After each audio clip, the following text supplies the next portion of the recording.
Okay, so good morning students. This video is for the students of class 5. Today I am going to teach you the second chapter of your English textbook. The name of the chapter is Dog Lovers. It's a poem. एक poem है. This poem is about the people who pet dogs, the people who love dogs. वो लोग जो dog से love करते हैं, वो लोग जो डॉग को पालते हैं, अपने घर में रखते हैं, उनके साथ कैसा बिहेव करते हैं, उन्हें क्या खिलाते हैं, और अगर डॉग को प्रॉपर ट्रीटमेंट नहीं मिलती है, सही तरीके से उनके साथ बिहेव नहीं होता है, तो डॉग क्या करते हैं आखिरी में, वो भी इस पोएम में बताया गया है. ठीक है, ये आपके सेकंड चैप्टर का सेकंड पॉइंट है. आपने सेकंड जो चैप्टर आपका था रैप शैडो था, और वो उसके बाद वाला जो चैप्टर है उसी सेकंड चैप्टर का ही दूसरा पार्ट है ये डॉग लवर्स. ठीक है ना. ओके, सो 2.2 वर्जन है आपके इस बुक का, second version of second chapter. इस चैप्टर को लिखा है स्पाइक मिलिगन ने. स्पाइक मिलिगन एक आयरिश पोएट थे, आयरलैंड में रहते थे. वो आयरलैंड के रहने वाले थे. आयरलैंड आपको पता है, आयरिश पोएट थे ये, और इनको पेट एनिमल्स पे, ठीक है ना, पालतू जानवरों पे इनको पोएम लिखना बहुत पसंद था. तो उन्होंने एक इस बार इस पोएम में एक डॉग को सिलेक्ट किया है और बताया है कि एक डॉग को उसका मालिक, उसका चाहने वाला कैसे रखता है, और अगर कहीं उसके साथ अच्छी तरीके से बिहेव नहीं हो पाती है, डॉग के साथ प्रॉपर बिहेव नहीं हो पाता है, तो डॉग आखिर में क्या करता है और उसका परिणाम क्या होता है, उसका रिजल्ट क्या होता है, बैड रिजल्ट क्या होता है, वो इस पोएम में बताया गया है. मैंने इस पोएम को पहले ही आपको बोर्ड पे लिख दिया है ताकि आपको ये समझने में आसानी हो.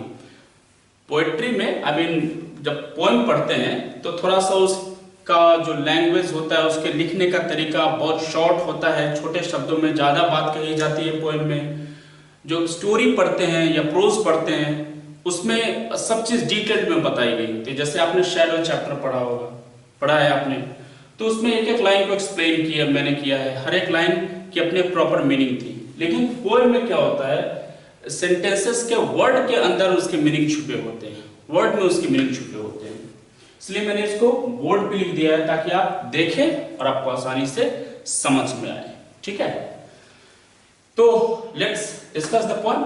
मैं सबसे पहले इस पूरे पोएम को पढ़ता हूं, आप गौर से सुने, और फिर मैं इसको लाइन बाय लाइन एक्सप्लेन करूंगा. ठीक है, स्टार्ट करते हैं.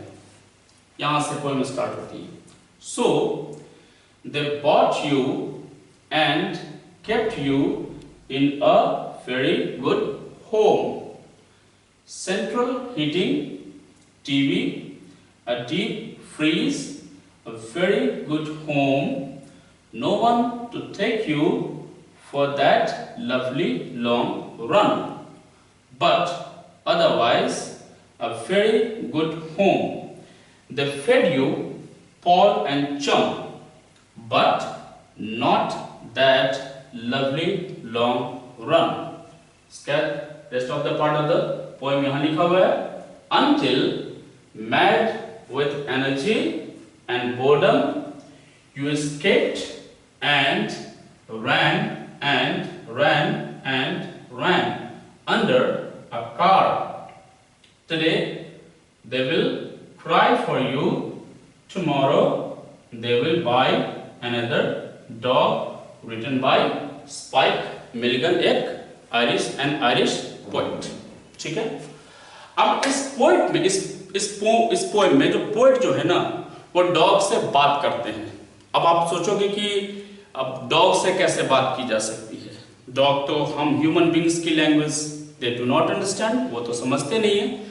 लेकिन पोएट ने इस पोएम के थ्रू ये बताने की कोशिश की है कि डॉग को एहसास होना चाहिए, डॉग से भी बातें की जा सकती है. आप अपने लैंग्वेज में कीजिए या आप कोई एक्सप्रेशन के थ्रू, अपने कुछ अभिव्यक्ति के थ्रू, कुछ अपने चेहरे के हाव भाव से, उसके साथ बिहेव करने के तरीके से आप उसे बता सकते हैं कि उसके साथ कैसा हो रहा है।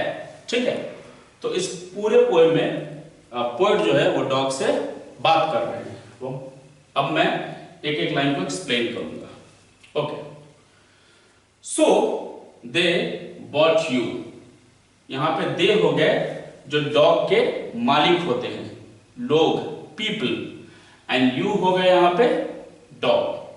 यू जो है यहां पे यू, ये हो गया डॉग, और जो दे है, दे, आई होप आपको यहां क्लियर होगी। ठीक है, दे जो है वो हो गए मास्टर्स ऑफ डॉग या डॉग्स। डॉग्स के जो मालिक होते हैं, कुत्ते के जो मालिक होते हैं, जो उन्हें पालते हैं, उन्हें दे से रिफर किया गया है और यू यूज किया गया है डॉग के लिए। तो पोएट पहले लाइन में डॉग से कहते हैं कि उन लोगों ने, यानी कि तुम्हारे मालिकों ने तुम्हें खरीद लिया है, and kept you in a very good home, और कहां रखा है तुम्हें? एक बहुत ही अच्छे घर में रखा है। तुम्हें तुम्हारे मालिकों ने खरीद लिया है और उन्होंने तुम्हें एक बड़े अच्छे घर में रखा। Very good. ठीक है, वो घर किस तरह का था? उस घर में सेंट्रल हीटिंग थी, कमरे को गर्म किया जा सकता था, ऐसे इलेक्ट्रॉनिक इक्विपमेंट थी, सामान थी। उस घर में टेलीविजन था, उस घर में डीप फ्रीज भी था।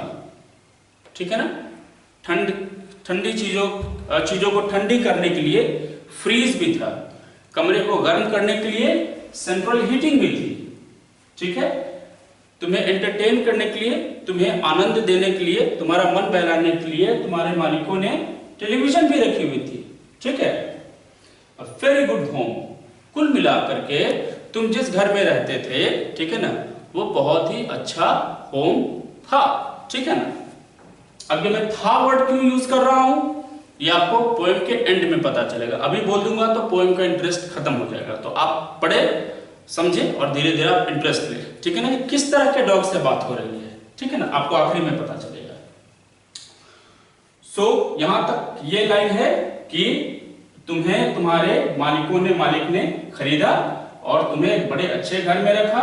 उस घर में सेंट्रल हीटिंग थी, उस घर में टेलीविजन था, उस घर में डीप फ्रीज था।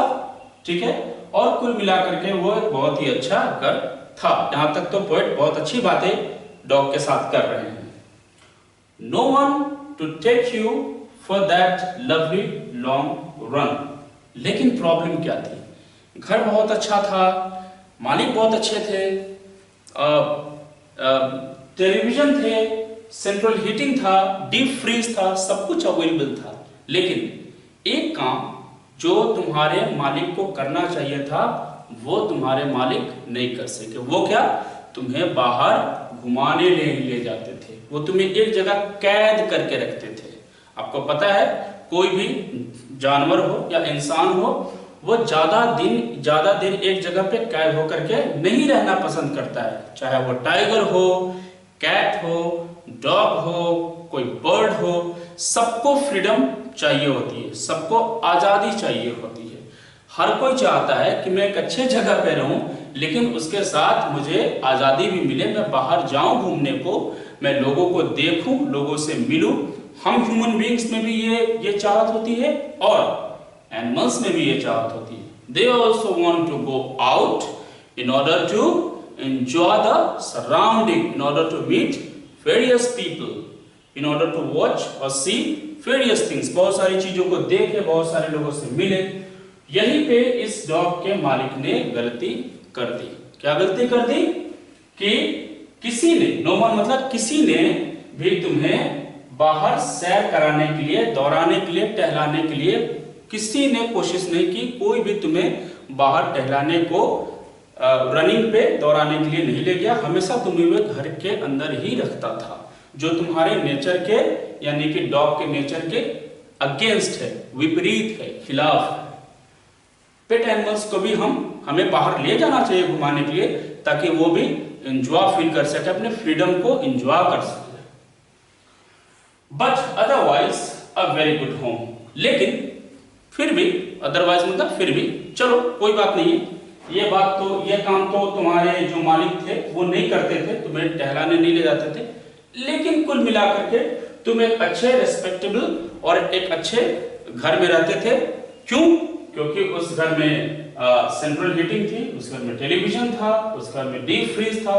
तो इन सभी चीजों को अगर पोएट कंसीडर करे, माने, तो उस हिसाब से ये घर एक पेट एनिमल के लिए बहुत ही अच्छा था।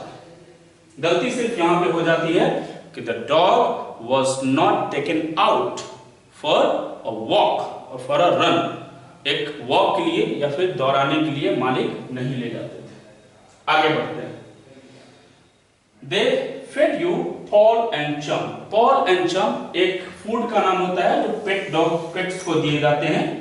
पालतू जानवरों को एक पर्टिकुलर खास किस्म का फूड दिया जाता है, ठीक है ना। इसे पॉल एंड चम कहते हैं। It's a kind of food, एक भोजन का एक प्रकार है, it's a kind of food. तो कहते हैं पोएट कि तुम्हारे मालिकों ने तुम्हें पॉल एंड चम, जो कि तुम्हारे फेवरेट फूड है, वो खिलाया, but not that lovely long run. लेकिन क्या नहीं किया? तुम्हें सैर सपाटे पे नहीं ले गए, तुम्हें दौड़ाने के लिए, तुम्हें टहलाने के लिए वो नहीं ले जाते थे। तुम्हें फूड अच्छी देते थे, तुम्हें एक अच्छा सा माहौल में उन्होंने रखा हुआ था, बट वो तुम्हें टहलाने के लिए, तुम्हें आजादी महसूस कराने के लिए बाहर नहीं ले जाते थे। क्लियर है? ये आपको पार्ट आई होप आपको क्लियर होगा। आगे बढ़ते हैं। अब क्या होता है? अब ये जो डॉग है ना, ये एक बहुत ही अच्छे घर में अच्छा खाना खाने के बावजूद बोर्डम फील करता है, मतलब बोरियत महसूस करता है, उसे इंटरेस्ट नहीं आ रहा है। क्यों? क्योंकि आप कितने भी अच्छे घर में आपको रखा जाए, कितने भी अच्छे खाने खिलाया जाए, कितने अच्छे अच्छे मूवीज दिखाया जाए, लेकिन अगर आपको कहा जाए कि हमेशा जिंदगी भर एक जंजीर से बांध करके, एक चेन से बांध करके आपको रखा जाएगा, आपको टीवी दिखाई जाएगी, आपको फ्रीज के ठंडे ठंडे खाने खिलाए जाएंगे, अगर मौसम अगर ठंड हो गई है तो सेंट्रल हीटिंग ऑन कर दिया जाएगा, गर्म महसूस कर देंगे, यानी कि आप एक अच्छे माहौल में रह रहे हैं। लेकिन अगर आपको कन्फाइन कर दिया गया, यानी कि आपको कैद करके रखा गया, आपको जाने नहीं दिया गया, तो आपको फिर कैसा महसूस होगा? आपको इंटरेस्ट नहीं आएगा चीजों में। आपको अगर कैद करके रख दिया जाए तो आपको कितने भी अच्छे खाने दिए जाए, कितने भी अच्छे आपको मूवीज दिखाए जाए, टीवीज के फेवरेट शोज दिखाए जाए, आपको आपकी जो आजादी है छीन जाने की वजह से ये सारी चीजें पसंद नहीं आएंगी। ऐसा ही एग्जैक्टली इस डॉग के साथ भी होता है। तो क्या होता है? पोएट कहते हैं कि until mad with energy and boredom। boredom मतलब इंटरेस्ट नहीं फील करना किसी चीज में, बोर महसूस करना, डर महसूस करना। कहते हैं कि एक ऐसा भी वक्त आता है जब तुम अपनी एनर्जी वीक फील करते हो, तुम्हारे अंदर एक शक्ति महसूस नहीं होती है, एक पावर महसूस नहीं होती है, और तुम्हें बोर्डम महसूस होता है। कोई भी चीज इंटरेस्ट फील नहीं होता है, किसी भी चीज में तुम्हें इंटरेस्ट फील नहीं होता है ना। इंटरेस्ट फील नहीं होता है तो तुम क्या करते हो? जब तुम्हें बोर्डम महसूस होता है और तुम्हारी एनर्जी, तुम्हारे अंदर की ताकत कम होने लगती है, एक ही जगह बैठे बैठे, एक ही चेन में बंधे बंधे, तो तुम क्या करते हो? You escaped and ran. फिर तुम किसी भी तरीके से कोई टैक्टिक लगा के, कोई तरीका अपना के तुम उस घर से भाग जाते हो, और घर से बाहर निकल जाते हो, और तुम दौड़ते जाते हो खुशी में कि आज तुम्हें आजादी महसूस हुई है। तुम इतने खुश हो जाते हो कि तुम्हें आज आजादी महसूस हुई है, तुम्हें आज आजादी मिली है। तुम इतने दौड़ते जाते हो कि तुम्हें यह भी नहीं पता है कि तुम्हारे आसपास में क्या हो रहा है, और इसका रिजल्ट क्या होता है सो देखिए। You escaped and ran under a car। तुम दौड़ते किसी हाई स्पीडिंग कार के नीचे चले आते हो। अब अगर एक डॉग दौड़ते किसी हाई स्पीडिंग तेज रफ्तार से चल रही गाड़ी के नीचे आ जाए तो आपको पता है कि रिजल्ट क्या होगा? उस डॉग की डेथ हो गई है, ठीक है ना। अब इस कार के नीचे आ जाने की वजह से इस डॉग की डेथ हो गई, ठीक है ना। अब पोएट कहते हैं कि today they will cry for you। अब कहते हैं अब तुम्हारी डेथ हो गई है, ठीक है ना। यानी कि इस पूरे के पूरे पोएम में एक डेड डॉग से, एक मरे हुए कुत्ते से, डेड डॉग एक मरे हुए कुत्ते से पोएट बात करते हैं, ठीक है ना। जब वो मरा होता है, ठीक है ना, तब बात कर रहे हैं। मर गया यानी कि वो पास्ट में चला गया, मरा ये सारी चीज उसके साथ पास्ट में हुए, अभी सामने पड़ा हुआ है प्रेजेंट में। तो जो मर चुका है, जिसकी डेथ हो गई, वो तो पास्ट में चला गया, इसलिए पूरा का पूरा सेंटेंस पास्ट टेंस में बनाया गया, V2 में बनाया गया, ठीक है। और जो लास्ट जो आपके 2-3 लाइन्स है, 2 लाइन्स है, वो फ्यूचर में इसको रखे गए हैं। क्यों? क्योंकि अब तुम मर गए हो ना, तो अब तो तुम्हारे मालिक का तुमसे अब कोई ज्यादा लेना देना है नहीं, अब तो तुम अलाइव हो नहीं, तुम डेड हो चुके हो, तो अब मालिक क्या करेगा? क्यों? क्योंकि तुम्हारा मालिक डॉग लवर है, तुम्हारा मालिक जो है कुत्तों से बहुत प्यार करता है। भले ही वो तुम्हें बाहर टहलाने ना ले गया हो, भले ही वो तुम्हें तुम्हारी आजादी महसूस ना कराया हो, लेकिन तुम्हारा जो मालिक है, मरे हुए कुत्ते को वो बता रहे हैं कि तुम्हारा जो मालिक है वो डॉग लवर है, वो कुत्तों को से बहुत प्यार करता है, कुत्तों से प्यार करता है, इसलिए तो उसने ऐसे जगह पे अपने कुत्ते को रखा हुआ है। बस एक गलती हो गई कि उसे सुबह शाम टहलाने, सैर कराने ले जाना चाहिए था मालिक को, जो नहीं कर सका। अब कहते हैं अब जब तुम मर गए हो, इस आखिरी के 2 लाइन में बताते हैं अब जब तुम मर गए हो तो अब तुम्हारा डॉग तुम्हारा मालिक क्या करेगा? क्या करेगा? Today they will cry for you. कहते हैं आज तुम्हारा मालिक तुम्हारे लिए रोएगा। ऑफ कोर्स वो डॉग लवर है, कुत्तों से प्यार करता है, तो तुमसे भी प्यार करता था, वो जरूर करता था। भले ही उसने गलती कर दी, लेकिन वो तुमसे प्यार करता था। ये उसकी भूल थी कि वो तुम्हें टहलाने घुमाने नहीं ले जाता था, लेकिन वो डॉग लवर था, प्यार करता था, प्यार करता था तुमसे, तो तुम्हारे डेथ पे ऑफ कोर्स वो रोएगा ही। ये तो नेचुरल बात है कि हम जिससे प्यार करते हैं उसकी डेथ हो जाती है, तो उसके डेथ पे हम रोते हैं। Today they will cry for you. अब तुम्हारा जो मास्टर्स है, तुम्हारा जो मालिक है, वह तुम्हारे लिए रोएंगे। टुमारो, अब कल क्या करेंगे? क्या जिंदगी भर वो रोते ही रहेंगे? क्या वो जिंदगी भर आगे कोई पेट डॉग नहीं रखेंगे? नहीं, ऐसा नहीं होगा। क्या होगा? Today they will tomorrow they will by another dog. आज तुम मर गए हो, तुम्हारा मालिक डॉग लवर है, कोई बात नहीं है, तुम चले गए, कल वो कोई नया कुत्ता ले आएगा और उसके साथ भी ऐसा ही बिहेव करेगा तुम्हारा मालिक, ठीक है। तो इस पूरे पोएम में पोएट ने डॉग्स के साथ या पेट एनिमल्स के साथ जो नाइंसाफी होती है, इनजस्टिस होती है, यानी कि उन्हें फ्रीडम नहीं दी जाती है घूमने फिरने का, उनको अपनी आजादी महसूस करने नहीं दिया जाता है, इस बारे में ये पूरा का पूरा पोएम है, ठीक है। आई होप आपको ये समझ में आई होगी। एक आयरिश पोएट, स्पाइक मिलिगन एक आयरिश पोएट था, उन्होंने इस पोएम को लिखा है। पेट एनिमल से उनका बहुत एसोसिएशन होता था, तो इस पोएम में उन्होंने एक डॉग को सिलेक्ट किया है। और एक डॉग जब मर जाता है तब उसका मालिक उसके साथ कैसा बिहेव करता है, जब वो जिंदा था तो उसके मालिक से क्या एक भूल हो जाती है, ठीक है ना, जिसे उसका एहसास भी नहीं है, इसके बारे में ये पूरा का पूरा पोएम है। मैं एक बार फाइनली फिर इसको पढ़ देता हूँ, आप इसकी मीनिंग जैसे जैसे मैं पढ़ूंगा वैसे वैसे आप इसकी मीनिंग अपने ब्रेन में कैलकुलेट करते रहना, इसकी मीनिंग निकालते रहना ब्रेन में, ठीक है। ओके, मैं एक बार फिर से पढ़ता हूँ इसे। So they bought you and kept you in a very good home. आपको पता है दे कौन है, यू कौन है? Central heating, TV, a deep freeze, a very good home, no one to take you for that lovely long run, but otherwise a very good home. They fed you Paul and chum, but not that lovely long run.